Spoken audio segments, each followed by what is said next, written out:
My name is Scott Bennett. Back in 2023, I had an emergency heart transplant that saved my life and changed my life. Now I'm having conversations about life that get straight to the heart of it. Well, it's National Egg McMuffin Day. I'm excited about that. And it's also the eve of Purim for those who celebrate Hebrews. And I learned something today as we introduce our guest, who I cannot be more excited about for so many reasons. Purim is the Jewish holiday that celebrates the Jews freeing themselves from a bad man, Haman. Seems weird, but Haman, who is a negative figure in the Jewish story of Purim, and they celebrate, it's a carnival, it's a festival holiday, sort of like Halloween, for those that maybe don't know, but Purim's a fun holiday, but it actually means lots, so we're going to have lots to talk about, because we are in college decision season, and I am joined by my dear friend from college and my life, the founder of College Unlimited, Jodi Gershoni. Welcome, Jodi. Thank you. Good to be here. Where are you right now? Right now, I am in Rockville, Maryland, which is a suburb right outside of Washington, D.C. And as you might be able to see, it snowed today, so I'm a little bummed about that, but it's supposed to be 70 degrees at the end of the week, so something to look forward to. Yeah. So you're in that period where you guys have had a tough winter in the Northeast, but I think a lot of people have, so we're about to emerge from that.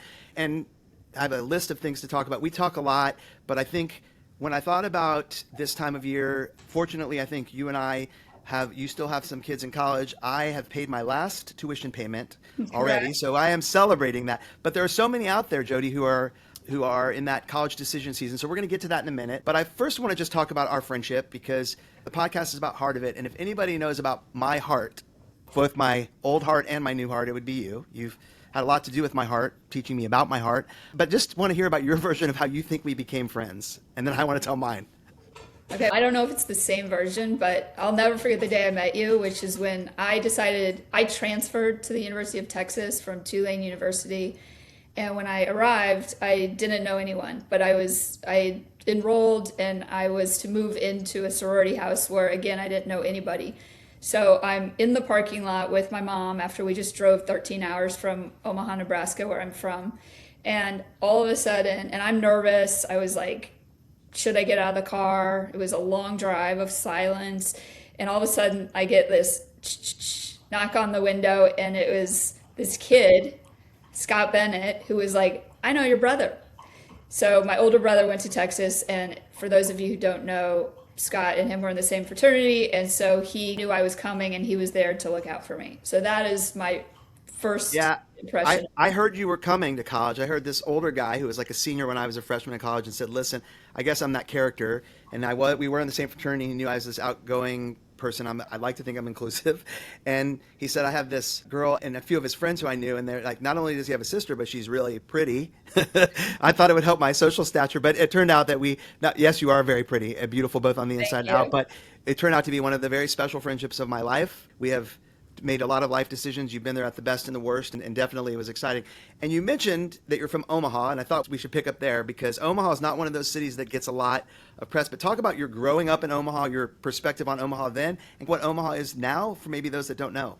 Okay, so I always say when people, first of all, I live on the East Coast now, and everyone is shocked when I say I'm from Nebraska. They think it's like completely in the middle of nowhere. Yep, corn. It is corn. But I live in the big city of Omaha.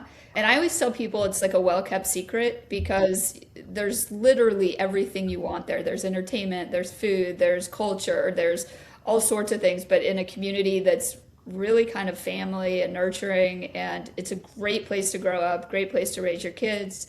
I did leave, but I left because I followed my passions. But anyway, and Omaha's grown. It's probably doubled in size since I grew up there. So it's a great place for anyone out there that needs to move to the Midwest. I highly recommend Omaha. You sound like a plug for the CVB, but yeah, no, I visited when you got married. I was taken back by the city. There's gambling close in Council Bluffs. It's still on my list, and I don't have a bucket list anymore. I have a things I'm going to do and do them list as a result of my life. So I actually was talking this weekend about the College World Series. I'm going to do that. It's just something I really like, college baseball, and it's got a lot of charm. And you are a mom of 3, and as far as I know, you had a career basically the entire time you've been a mom. So just perspective on being a career-oriented mother. Okay. Talk about that. First of all, when you want to go to the College World Series, I'm going with you. Good. It's a staple in that town from like the first moments of my memories are College World Series. So Right. I can really show you around. Okay, so I am a mom of three. I am a working mom of three, but I have been through some career changes, which we'll talk about. But I have three daughters. It's super What are their important. ages? 23. My oldest graduated with your oldest, actually same college, different years, Yep. at University of Georgia, and she ended up working in New York City for 2 years, and then she just moved back home. Yay. She got a Great. job with the Washington Commanders, which is super exciting. She loves sports. My second one is graduating this year from the University of Wisconsin, and my last one just started college at the University of South Carolina. So you've had a lot of perspectives. So three females, and then obviously you. So just balancing that out, because, and we do want to, I can't wait to talk about your career path, the journey to get here, but just how have you managed to do that? There's no such thing as balance. We're past that. But is it just chaos all the time and you just figure it out? What has been your method? Okay, yes, it's chaos all the time, but as the girls grew, the chaos changed. And I would say that it was always important to me, knowing that I have three daughters, it was always important to me to be a role model to them, and working was part of that. So there was time when they were super little, I took some time off, and never really fully time off, but I did a little bit more part-time at that point. And then as they got a little bit older, I added to my workload. At that time, I was doing marketing. I was very much focused on early stage marketing and cause marketing.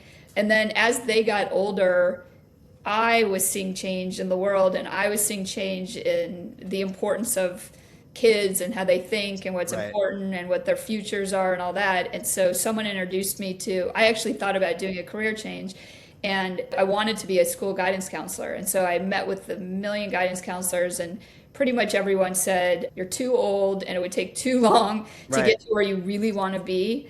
And so I ended up meeting a friend of a friend who introduced me to the career I'm in now, which essentially marries education and guidance counseling. Yeah. But that was a part of having three daughters, because I got really weirdly passionate about showing them how amazing and opportunity and all the kind of good stuff that the world offers. And I wanted to do that first as they were raised. Yeah. I know that it's interesting. Your husband is an entrepreneur, right? He And is. so I know that you have had career, and we'll talk about how you got from there, because I think you've done some interesting things, right? But how much did being married to an entrepreneur and your work ethic, like, I can imagine that the girls have a serious relationship with work, what that will mean for them. Obviously, you talked about it for you, but how much did his experience as an entrepreneur, your desire to be a guidance counselor, and now this business, how much of an influence was that? At that point, it's all we really knew. It wasn't like I was going to go and start pounding the pavement in corporate America. So the only way to really do it was to learn as fast and as much as I can, or as I could, in what I'm in now, which is independent educational consulting, which is how I married the marketing, the education, Yeah. and working with kids. And as far as my husband being an entrepreneur, he definitely was a part of helping me build like the initial part of the business. But really, I did it like brick by brick on my own. It was like a labor of love. And I also grew up with entrepreneurs, so that's really all we knew. So it also provided me, if I was willing to put the hard work in to build the business, Yeah. I was able to own my own time and own my own flexibility as the kids were younger, being able to drive them to soccer practice or like activities after school. And so I think that's why we did it and we're comfortable doing it. And my experience of having been an entrepreneur previously, and in some ways now what I'm doing a little, is by virtue of, yes, you're teaching the value of work, right? But you mentioned the flexibility.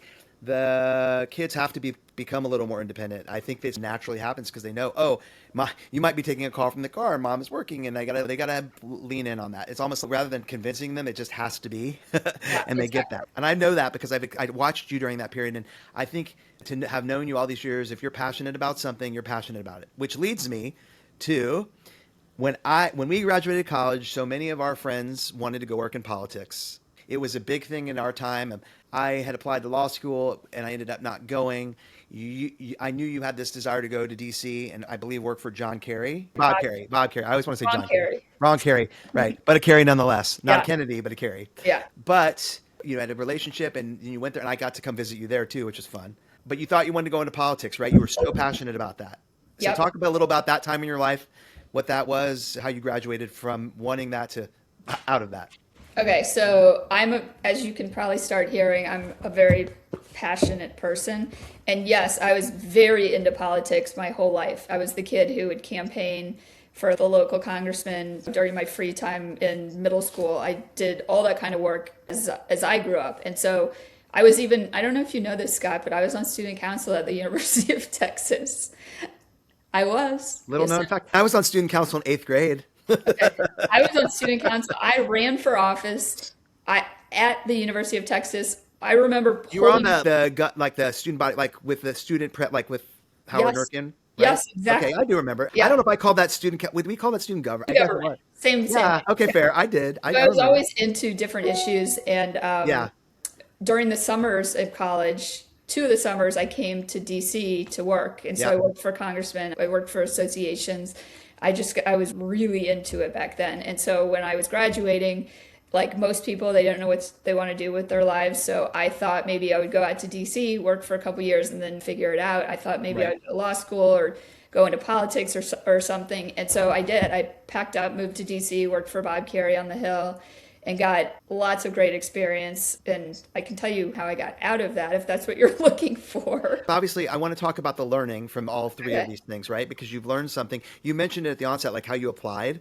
Because I think, look, I think we don't live in the linear world where we take. I have one friend that I know who I see regularly who has the exact same job. Otherwise, and in the same field, many of my friends have tangentially moved from one thing to another. But you loved it, but then you graduated and went, of all things, to a .com. Okay, so let's step back for a sec. The reason I ended up migrating into the marketing world of politics. So at that point, I was this Right. idealistic young person, and then I worked for what they call political consulting firm. So we did the ads, those crazy ads that you see on TV Yeah. during the campaign season. And that was the first time I started getting a little bit disillusioned with the idea that politics runs the government. So I saw the behind the scenes of senators getting upset for the reasons that have nothing to do with policy or nothing to do with making the world Right. better.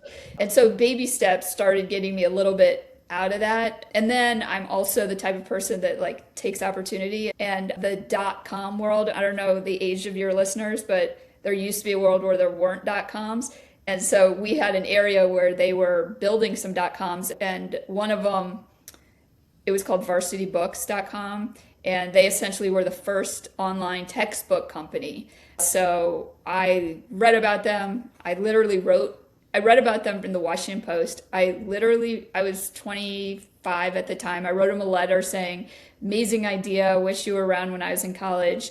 If you ever need help with communications, let me know, because I was pretty much focused on marketing at that point.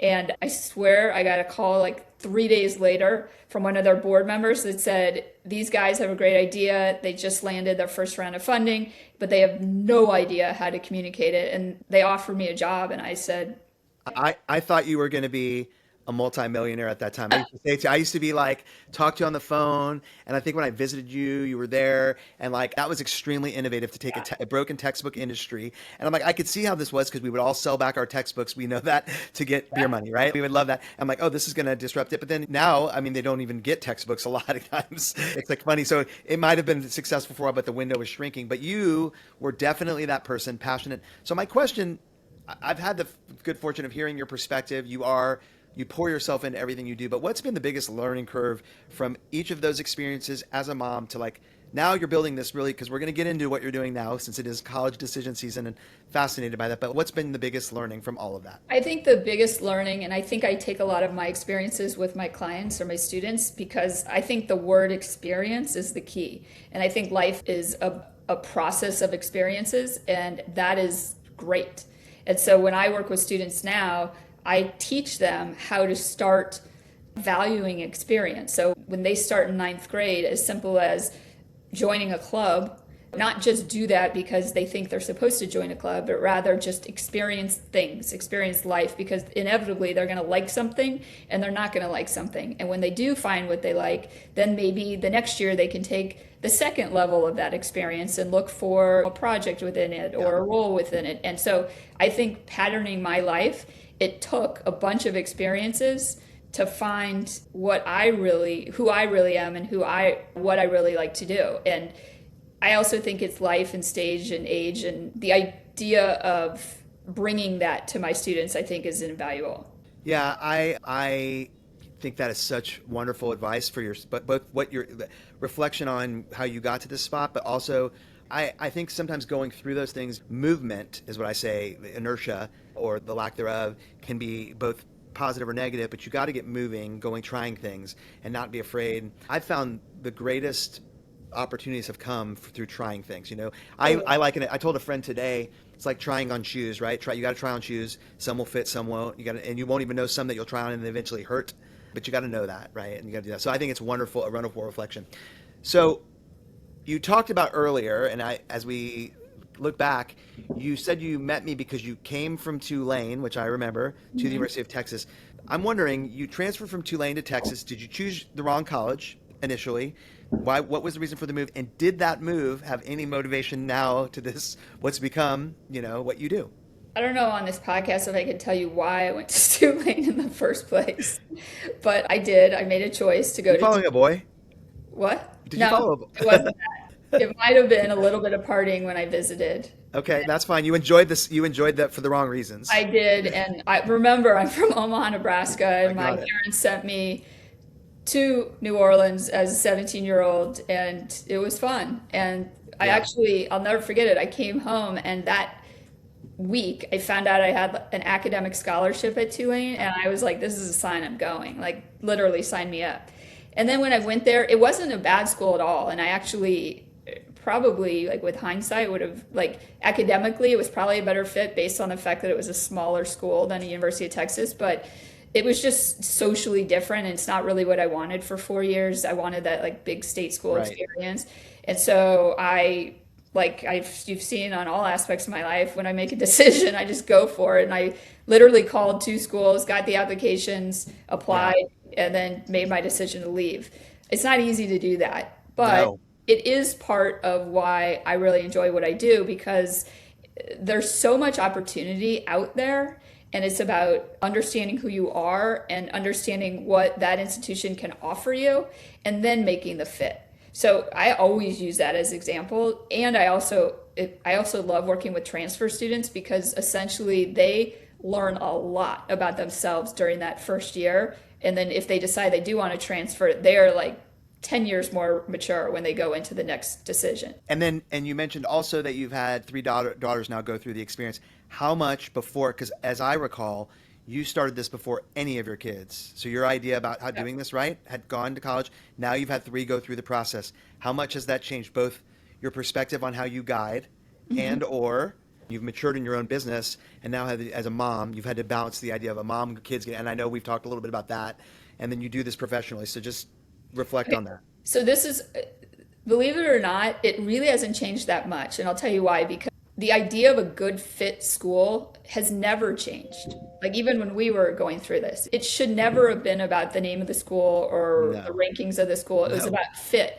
And before my kids went through it, I learned as much as I could about as many schools as possible. And then I would work with students to marry the two together, gauge their interests and needs, and then figure out what opportunities were at schools. And that's no different than when I went through it and when my kids went through it. And my kids will tell you, like, growing up with me, and they see the passion and they hear about stories and all that, they knew it was about fit. So for them, it was Yeah. kind of an easy choice. Yeah, And I they also, got to watch you. They got a backstage pass to other hearing the experiences of other kids. So probably at the end of the day, it really helped them narrow down. They probably had in some ways it could be harder, but a lot of ways they've seen various students come through. You probably shared a little bit, about that. yeah, and they also understood that they control their own destiny. A school was not going to control it for them. They weren't going to become better by choosing one school over the other. They would become better by choosing the school that was a right fit for them. And the only way they knew that was by doing their own research and understanding who they were. And that, honestly, yes, my job is to help kids get into school, but it's really not. It's about helping kids understand who they are and why they're choosing the school that they are. I love that you've said that, because I was going to ask you what's your secret sauce, but whether you were going to say that, I think is your secret sauce. Knowing you, is that I think some people are like, I want to satisfy the parents for the parents' desire, of where they think their kids should go, whatever that means. I've said to you, I think there are, my perspective, and for those listening may have a different one, I call them the brand name colleges. Having had two girls go to two very different universities and go through the process, coming out of a public school, but working really hard to give themselves a good number of options. For more information or to get in touch with Jodi Gershoni and find out about her services, visit mycollegeunlimited.com. My next question is going to be this. Is college still worth it anymore? Yes. and expand on that. It goes to what I a little bit said before, which is it's worth it because of the opportunities and the experiences you can have as a college student. It's not worth it for the name. So yes, if you're going to look for a job on Wall Street and you want one of the big banks to hire you, you might need to look for a big brand name school. But for almost every single career out there or future out there, it's about the opportunities that you have within your undergraduate years. So things like internships, things like honors programs, things like research, or just working outside the classroom or getting to know your professors. And that is why it's worth it. And I have a lot to say about higher ed that's not positive, but the one thing they are doing right is, at least the ones that are still growing, are adding opportunities that will help these students kind of experience and be able to take it out into the world. So you can't just go to a good school now, get a degree, right, and that's it. You're not going to get a job. And so college now is about experiencing and taking opportunity. More so than the degree itself. I agree with you. I've often said, look, you can go get a job as a coder and maybe not go to college. And if your desire is my life is going to be based on what my earning potential is. But I think if you're thinking about a whole life and the things that you develop, the relationships, I tell young people all the time, it's all about the company you keep and expanding that company. And so I think that is a huge part of the experience. It still is for both you and I. You have a strong group of friends that you met in college, right? And yeah. I have the same. But I also say that when I meet with students, I tell them that college is about exploration and it's about getting smarter. And we live in a world that a college degree is pretty important. Yeah. Okay. But they have to understand that's not all. So I try to teach students that it is up to them. You can ask my kids this. I'm a big believer of survival of the fittest, especially with our world today. But essentially, if you go into college saying, okay, I got 4 years. I'm going to tackle this. From day one, I'm going to keep my eyes and ears open to what's going on, what clubs, what opportunities, what are people doing. And then each semester, take baby steps to try new things. If you come out of your 4 years with a lot of those things tried and experienced, you've earned your money's worth. I think you're so right. Okay, so I'm always so right, Scott. I know, that's true. And I'm not even married to you, so there's that. But it seems about status quo, but you're right. So if you could go back for 4 more years of your own, where would you do it and what would your major be? Okay. I still would do University of Texas. I think good. Way to go. Hook 'em. I'm not a huge fan right now, but back then with the old school Austin and the opportunities of that school and the people and even with what you've seen now, you've seen it all. You'd still put that experience. Yes. That makes me feel really good. But I agree with you. But right now, I might beg to differ. But like my own experience, I would have still chosen Texas. But I'll tell you what I wouldn't choose. I think one of the biggest mistakes of my entire life was the major I chose. Okay, good. People will jump down my throat to say this because I was a business major and I know they have a really good business school and that was my degree. And that wasn't me. I didn't know what I wanted to major in and I didn't have advice. And so people told me this is practical, so just do it. With hindsight, that was my opportunity to learn what I really wanted to learn, which was probably more of the humanities. Like I could have been a history major, I could have been a political science major, something that would have made me a smarter person on my way out into the world. And granted, I learned a lot in business, but I probably could have learned that stuff in the field. And I wasn't I wasn't accounting, I wasn't finance. It was more of just like skills that I learned. And it wasn't bad. It's just wouldn't be what I choose today. Yeah. Do you even know what I majored in? This will test it. Communications. Yeah, good. All right. I want to make sure. Okay. Best campus in the U.S. today. Oh boy. I have so many categories. It's not just right now. Got to give us one. What comes to In what mind? sense? Fun, Just somebody says best campus, I'm like all in. If you're going to give it the all pie chart, I mean, you're allowed to say Austin again if that's what you think, but you've had one. We've both had one. I am a very big fan. Just saying it, putting it out there of Athens, Georgia. I have been a lot. I've been into Ann Arbor. I've been to most of the college towns, and I most as an adult. So I'm saying now go back. But Athens, Georgia is pretty great. I can't give you best. That's impossible for someone like me who's been to Okay. zillions of schools. Yeah, I mean, you're I going to get in could give you trouble. prettiest. I could give you best first year experience. I could give you best like Okay. Is there any? Okay. business. What's a hot tip for somebody listening? What you wouldn't know in terms of a campus that you wouldn't expect? Maybe. How about that? Okay, Maybe maybe a hidden gem. Hidden gem. here's one. You can make a big school small, but you can't make a small school big.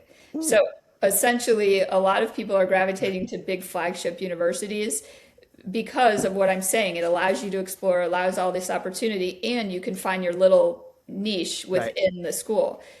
A lot of the smaller schools are tough because if you don't find your people, then you might get stuck and you might not like it as much. Hidden gems, there's so many hidden gems. I just went to a school in Charleston, South Carolina called the American College of the Building Arts, and it was an entire college focused on teaching kids the skill of preservation. And they Wow. use the city of Charleston as their lab. Oh, it's like a right. It's so Yeah. cool. And they're getting literally, it's like golden ticket of jobs because it's a dying industry. And so, Yeah. like, the Palace of Versailles is looking for kids from this school to help do preservation on their buildings. It Wow. was super, super interesting. Okay. So that's cool. How about what is, to the extent that you can, what is one that you think is like a brand name college where you're like, in my estimation, just given what I do, not up to the mustard? Is there any of them that like we There's, read about it, we see the shirts, but we don't think it measures up anymore? Any of those? I don't think I can say. Okay, fair enough. Okay, okay, but yeah, you're I can say this one thing. I believe in return on investment. So when I look at a price tag and then I look at the school, that's what maybe best value. What's a good value? sometimes they don't correlate. Yeah. Is there just a so hidden gem because you think that's cool? What's a really good value? I mean that people aren't looking at. Is there anyone out there that you're like, hey, people should be looking at, pay attention on the radar, on the come, like this school's coming? There's a lot. It Give me a depends on what couple. you want. It depends on what you Just want a to do. couple. I don't know, like I, Okay. Georgia's a relatively for out of staters, Georgia has a decent out of state price. the return. Yep. South Carolina offers tons of money, so that's a good nugget. You were really big on Kansas, Lawrence, Kansas. Yeah. You can't. That is I think that's a well-kept secret because they're Midwestern. They offer the full gamut of experience and opportunities. They have a great honors program. Anytime the school isn't is if someone believes they're too smart for a school, let's say, I tell them look at the honors program. Oh, I'll tell you a hidden gem. The Barrett Honors College at Arizona State University. Yeah.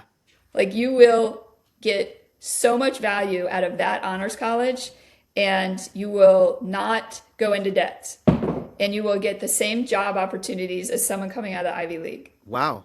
Yeah, That's a hot tip. it is a Okay. hot tip. All right. So I it comes up a lot. I visit Austin more regularly, so I have a chance to reflect on this.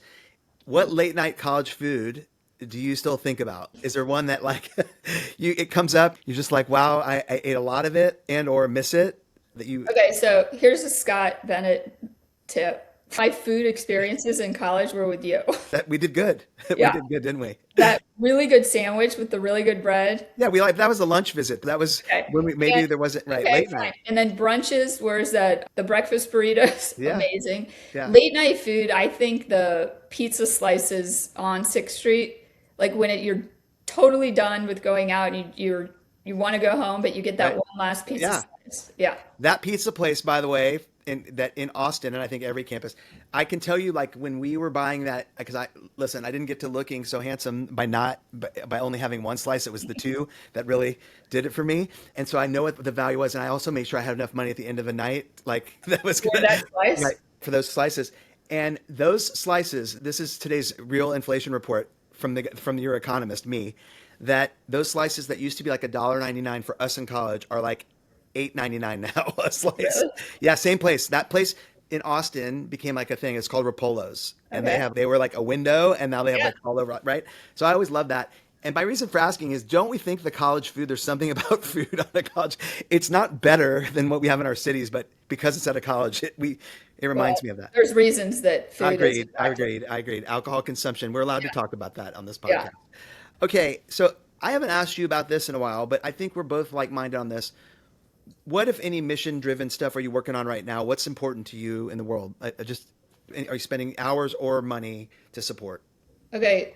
There's a lot of things that I think are important to support. Right now, this is going to sound very much focused on what we are still talking about, but I am very passionate about offering students a way to reach higher ed and their potential in the right way, in a positive way, in a mentally healthy way. And so I have a partner, and together we call it a labor of love, but we're putting together a program that is very much kind of walking kids, young people, how to build self so that they are ready for Right. whatever, whether it's college or not, or jobs or trades or whatever. It's just the idea of building self in this like crazy fragmented environment. I was just reading Forbes, and they were talking about the top 8 highlights in college admissions, and one of them is how they used to say that it was stressful, and now it's completely unhealthy. Like it's Yeah. killing these kids. And so I'm putting my time now into developing a program that that you don't need someone like me, and you're able to go through it starting from ninth grade so that you do feel positive about yourself in our world. And the world is a bit scary if you turn on the TV, or these kids don't know what's right and what's Or left, real, or what's real, or what's how to not. make a Right. decision, or how to find a Right. mentor, or how to communicate. And so that's where my time and efforts now. I do other charities and stuff, but this is really my like passion right Yeah, now. I mean, listen, it's much like you, right? I've gotten involved in insurance as a result of a significant medical situation, right? I want people to understand, right? Like they have to be advocates. Yeah, we have amazing physicians across this world, but it's not an episode of Scooby Doo. You've got to go in and have some of your own evidence for them. You've got to work with your doctors, right? So I'm passionate about that. So I love that. We're both that way, right? We find things. It wasn't always the case for me. Finding my lane has been hard, but I've tried things, to your point. And at the end of the day, I think what we both share is we love helping other people. You're certainly doing that with the families and the students that are lucky enough to have you in their corner. I want everybody to be lucky enough to have me in their corner. And so Yeah, I so tell you, noble and so important.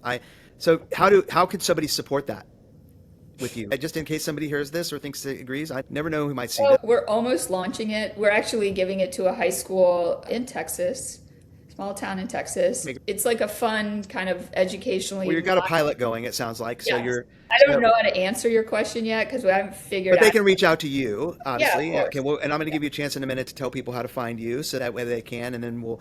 But before we wrap up the conversation, I have a question for you that I have thought about. We talk all the time, and I've had the luxury of it's not often that you know a friend and you know their parents. And you get to see their parents and later, and you get to see their parents go through things, and that you can call their parents your friends. I feel like I could call your parents even Yep, today if I don't talk to them and say is they would not only know who I am, but they would see me as of course. because of our friendship. And I got to know your mom, and I think your mom is a force because your mom did a lot. My one of my favorite memories of my life was when I visited you in DC and had your mom take me through or give me a sort of a guided experience through the Holocaust Museum. That was my first time. So I'm just curious, what has your mom taught you that is like deep in the fabric of you that you hope is deep in the fabric of your daughter? Wow. I think depth, and I think when you care about something, make it last. And so I know it's hard to put that into words, No, but it's fabulous. okay. It's fabulous. Okay. And I think it's so spot on because I think your mom is so richly deep. You are so richly deep, which is why we've had such a special friendship for such a long time. I know I could call you. We like to stay on the surface and giggle, and you'll text me something out of nowhere, which is the mark of just a friendship that is unmatched. And at the same time, if I need to go deep on something or you need to go deep on something, we can immediately. And I think your mom did completely instill that. And I've had a chance to know your girls, and I cannot tell you that like it was obvious that this is something I wanted to do, to have you on, because you're doing something really important that I think is really challenging, which is helping guiding families on that very expensive and important decision, as you talked about, getting experience through education through college. How do people find you? Just I want to get you to give a plug so that they can. And of course, we'll do that too. But how do they find you and find out more about your program and you? First of all, it's about time you asked me on your podcast. Sorry, I didn't mention that you're our first. I'm just really proud that we've grown to beyond the central time zone. So you're our first East Coast time zone guest. So congratulations on that. Wow, that's exciting. But Yep. How do they find you? All right, it's easy. My company is College Unlimited, and my website is mycollegeunlimited.com, and that's how you find me. I have a partner who's also in Texas, so there's two of us. So yeah, Do you have clients from everywhere, right? everywhere. Doesn't matter Yeah. where they live. Yeah, it's one of those industries that Zoom works, and the most fun for me is since I started this 13 years ago, I've had clients from my own high school in Nebraska every single year, and it's kind of a unique high school, so it's fun for them that I know their system, like they're on a modular system. Right. If you don't know that, you don't know that. So it's been fun to watch. Well, I can say this. Yes, I should have had you on sooner, but to be honest, we are growing like your students would be through experience here. The podcast has had a different iteration. I think we're growing. We're having spectacular guests that really cover a range of topics. But this is one I know that so many of my friends have both struggled with the kids in college, and I have a lot of friends who have kids that are transferring. I can't say enough about you because I've watched you build this, as you said, brick by brick. It's been really wonderful to see you take all of your skills that we talked about today to build something special. And like I said, the families that get to use it. And I can just say, quite frankly, the reason I didn't want to have you on the podcast is, you know this, I love to be with you in person. I don't ever want the time to go away because we could talk about a million things. I never get enough time. So thank you for giving me this time, and for our listeners giving us this time. And Jodi, it's been great to have you get to the heart of it. Thank you.